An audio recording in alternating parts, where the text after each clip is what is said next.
Hi everyone, welcome back to Beauty and the Beasts. Tonight, I am winding down in my new home. Welcome to my bedroom. I am doing skincare tonight, so yeah, it's just me, you, and the quiet. And it's a little spooky in here right now, but I got you and you got me. So while I prep my skin for bed, let me tell you a story. Tonight's story is an interesting one, a strange game, a ritual. One you've probably heard about on the internet. No candles, no circles, just an elevator, a set of floor numbers, and one very dangerous choice. Some say it's just urban legend. Others say they have actually played it, and they are not the same after. Tonight, we're talking about the elevator game. And trust me, by the end of the story, you might start taking the stairs. So let's begin.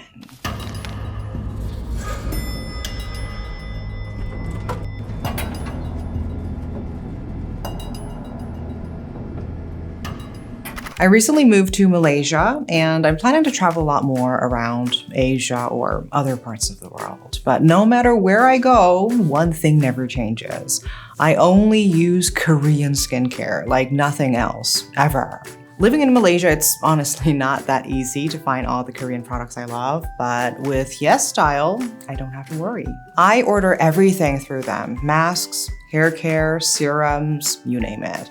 And the weather here is completely different from Korea. It's hot all year round, and I basically have the AC running 24/7. That really dries out my skin, so staying hydrated is so essential. And lately, I have been completely obsessed with Biotance. If you haven't tried it yet, the collagen mask they have and the collagen pad are game changers. The mask isn't just a quick 10-minute thing. It's like a sleeping mask. You leave it on overnight, and by morning, it becomes transparent, which means all that collagen has absorbed deep into your skin. And your face, the next day, so hydrated. Makeup applies better, and your skin just feels so much healthier. And this Biotance collagen pad is my go-to before makeup. It gives me that instant moisture boost that I need in the morning, especially with the dry air from all the AC. And I'm seriously obsessed with this. So if you want to try them for yourself, you can use my exclusive code, DARKAsia12, to get 12% off your order. Like 12%. Where else can you get that kind of deal? So with YesStyle, you get to access the best Korean skincare products no matter where you are in the world. So tap the link, treat yourself to some amazing Asian beauty products, and invest a little in your skin.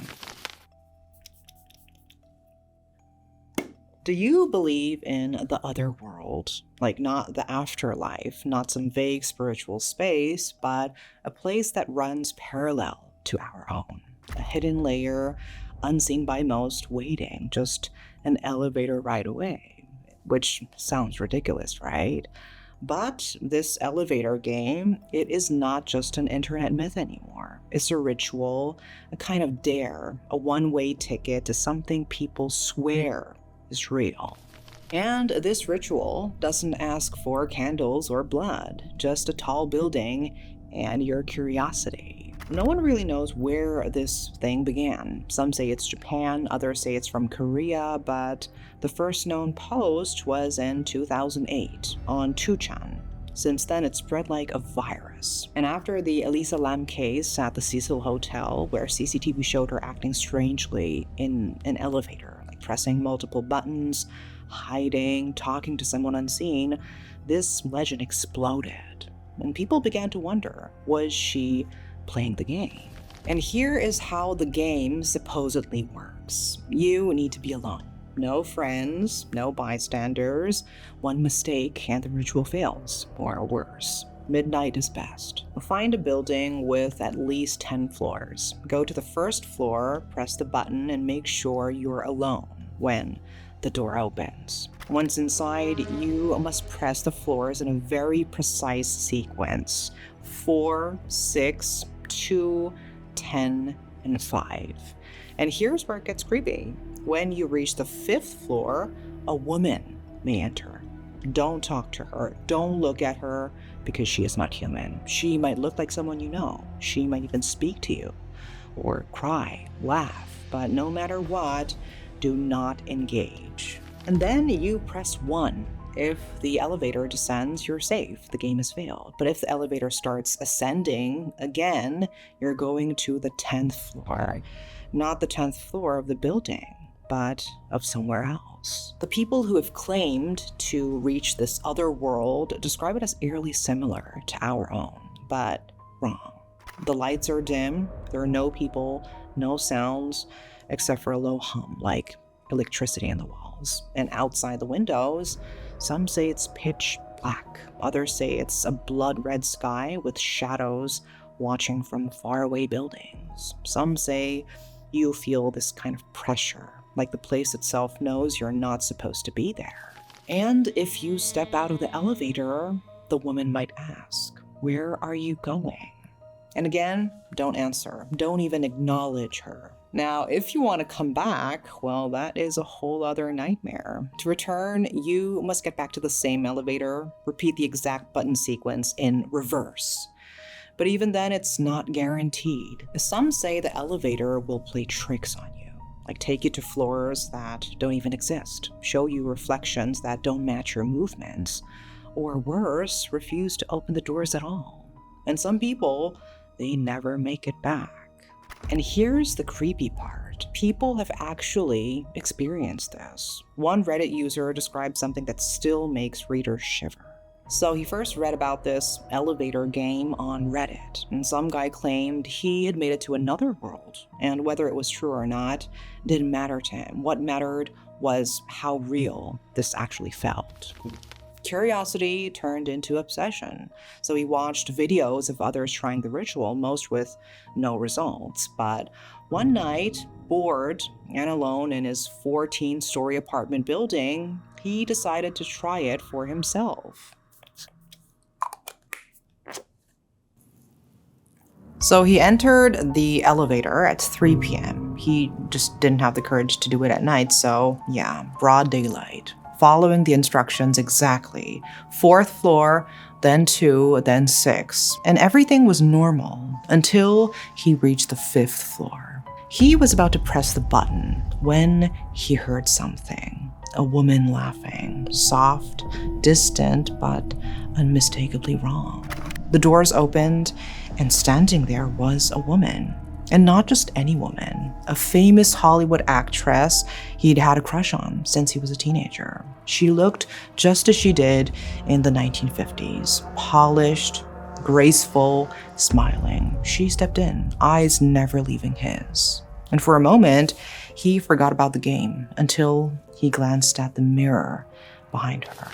Her clothes were rotting. Her skin had this greenish hue with deep scars on her legs and neck. The handbag in her hand looked decades old and falling apart. Heart pounding, he turned away and pressed the button for the 1st floor. But the elevator began to rise to the 10th floor. She leaned closer and asked, "Where are you going?" He didn't answer. The doors opened and he stepped into another world. The hallway was darker than it should have been. Outside it was night, though it had been broad daylight when he entered. A glowing red cross blinked on a building in the distance. The fog was so thick he couldn't even see his feet.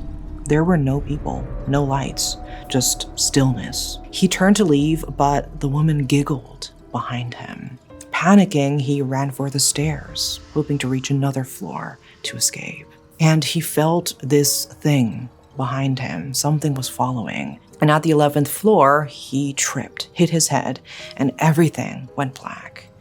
And when he woke up, he was in bed. The sun was shining. Outside, everything looked normal. But something wasn't right. He skipped his morning lecture, still shaken. And hours later, he got a text from his friend. "Where are you?" And he replied, saying he overslept and was on his way. But when he left his apartment, the elevator was out of service. And every person who passed him on the street smiled. Not kindly, not politely, just wrong, too wide, too still. Then his friend texted him again. One message, a smiley emoji. He ran back to his apartment and locked the door. And that's when he wrote this all down.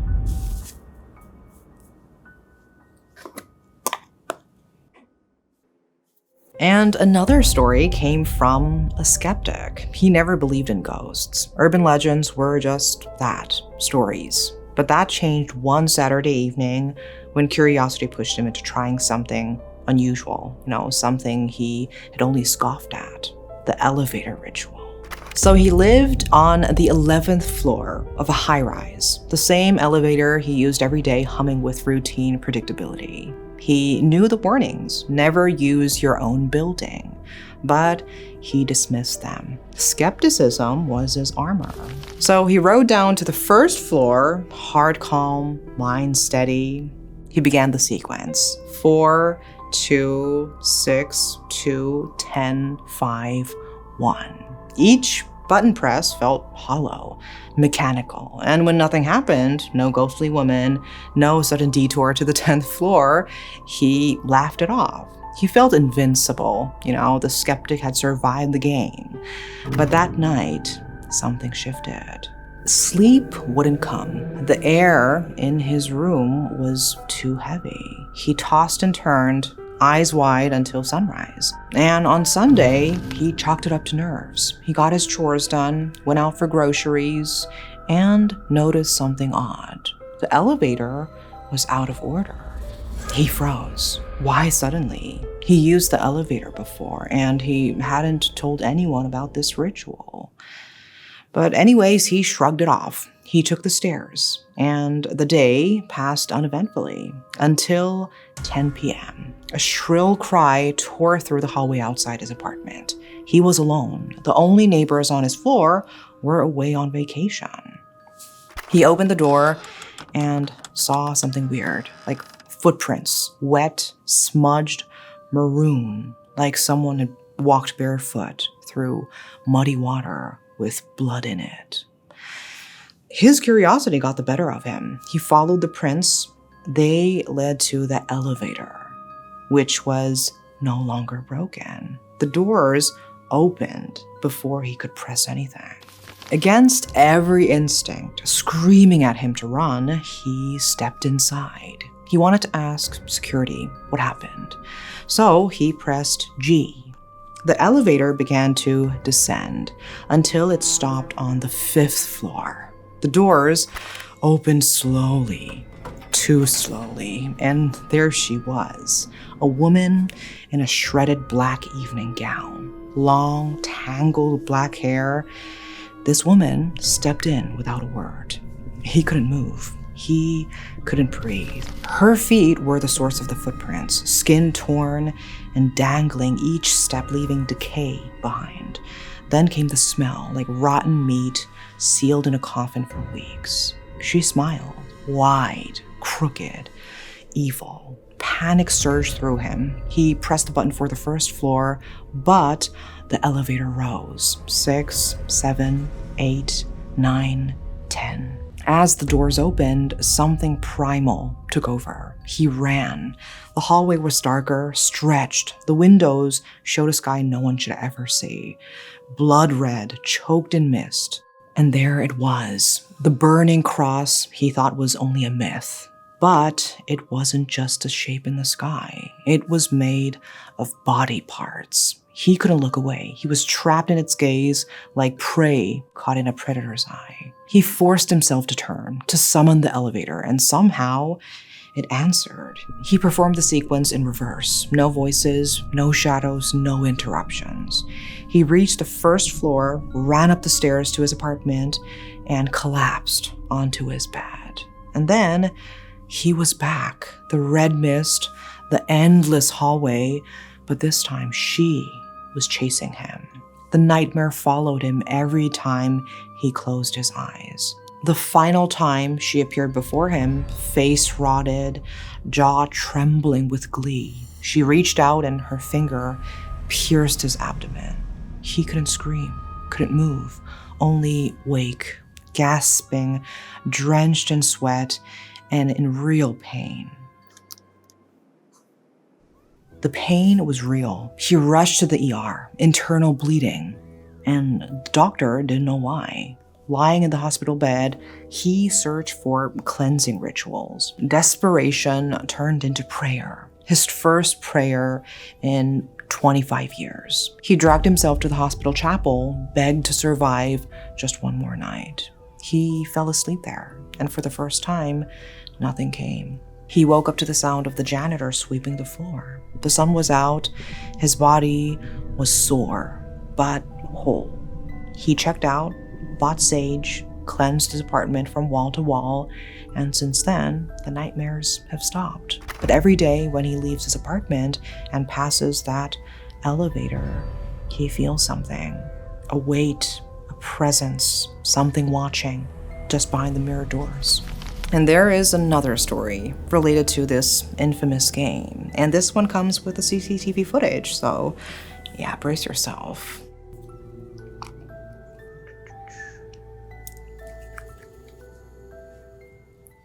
So a K-pop idol named Taeyong from Gravity told this story that made his own bandmates shiver. In a YouTube episode of Gravity Park, he said a strange thing happened to him. Like, not in theory, not something he read, something he actually lived. So one day he went into an elevator and he felt something was off. He claimed that if it wasn't caught on camera, no one would believe it. Taeyong told the story with a nervous laugh, but you could tell from his expressions that he was still scared. It still haunted him. Back then, he was just a middle schooler, not a K-pop idol yet. Just a kid with big dreams, grinding late into the night, school, dance academy, and back home. Repeat. That night was like any other, or so he thought. He dragged himself home past midnight, shoes scraping the pavement, muscles aching from hours of practice. The streets were quiet. The building lobby was nearly empty. He didn't even stop to think. He just walked to the elevator and pressed the button like he always did. And you know that elevator sound when you press the button? That music, the music chimed. You know, that eerie, tingling melody all elevators play after midnight.